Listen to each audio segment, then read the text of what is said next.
cerita yang mau gue ceritain ini tuh gue dapet dari teman gue. Jadi ceritanya di sebuah rumah sakit itu ada seorang OB namanya Pak Ahmad. Si Pak Ahmad nih dia kerja sebagai OB tuh dia dapat shift malam. Dia ngebersihin rumah sakit itu di malam hari bareng temen dia yang namanya Hamid.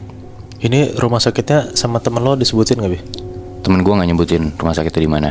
Jadi gue pun nggak tahu sebenarnya rumah sakitnya di mana. Oh, berarti temen lo nggak di sana gitu ya? Temen gue nggak di sana. Oke. Oke. Terus Pak Ahmad sama Hamid ini biasanya ngebersihin rumah sakit tuh barengan berduaan. Rumah sakit ini 3 lantai. Nah cuman di satu malam tiba-tiba si Hamid tuh ngide, gimana kalau kita bagi aja nih area pembersihannya. Hamid di lantai 1, Pak Ahmad lantai 2 sama 3.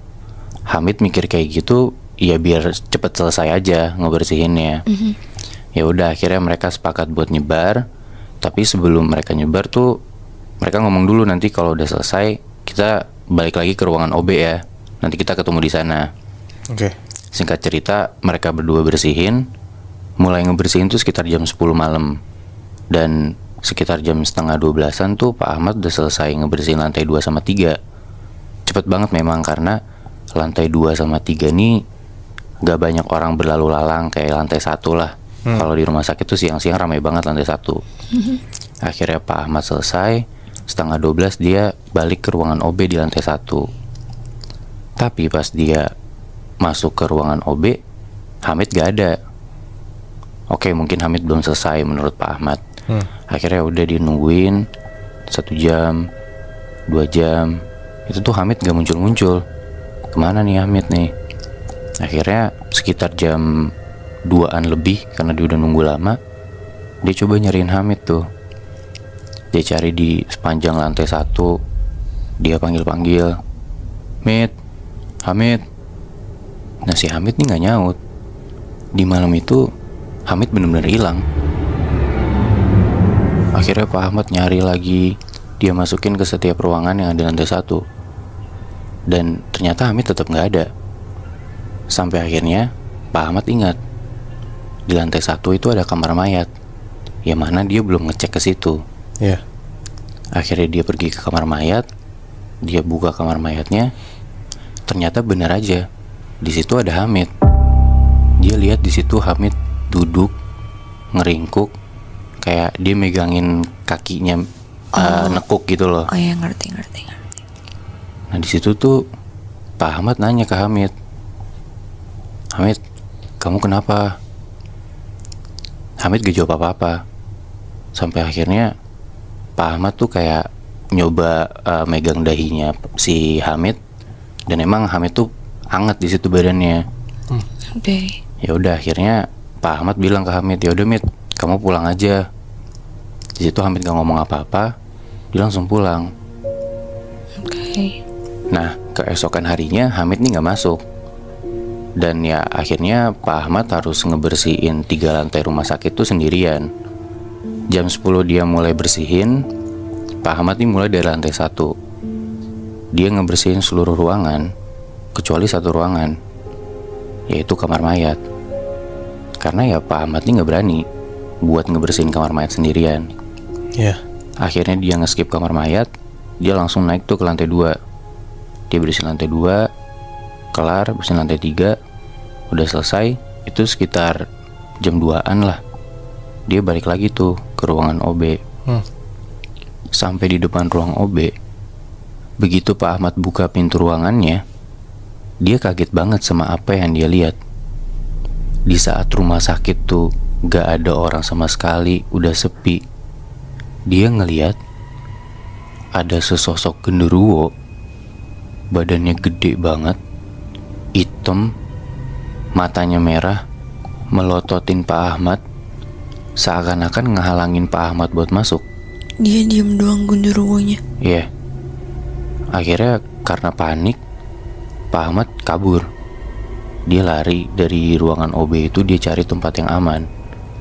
Dia lari ke WC di lantai 1 itu.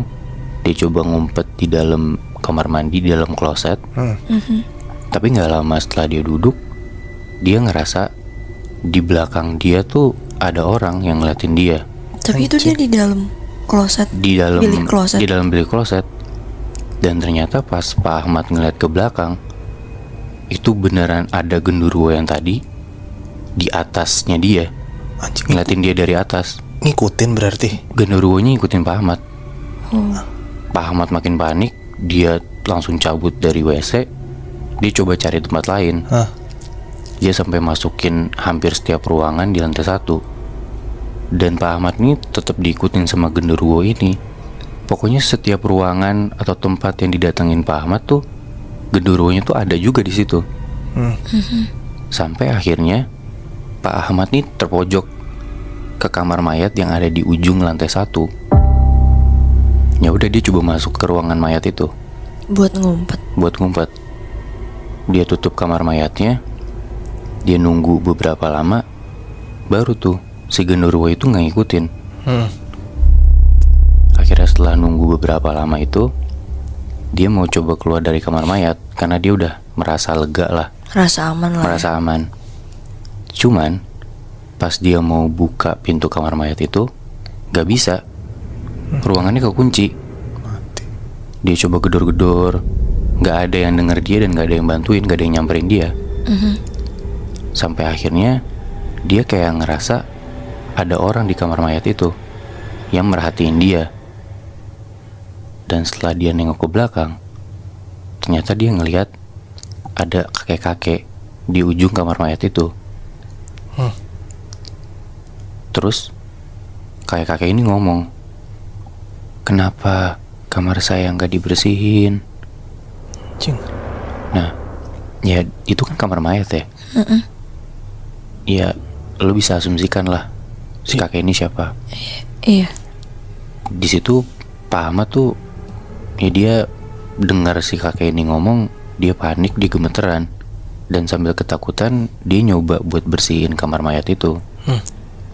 Pas Pak Ahmad sambil nyapu tuh, dia tuh masih diperhatiin sama kakek ini, Sosoknya nggak hilang-hilang. nggak hilang-hilang.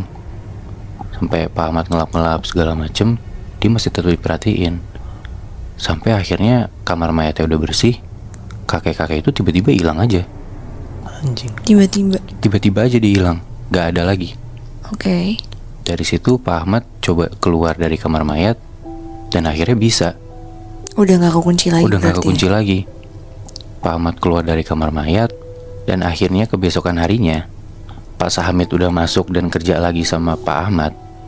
Si Pak Ahmad nih ngomong ke Hamid, "Saya tahu kemarin kamu kenapa. Kamu ketemu kakek-kakek di kamar mayat kan?"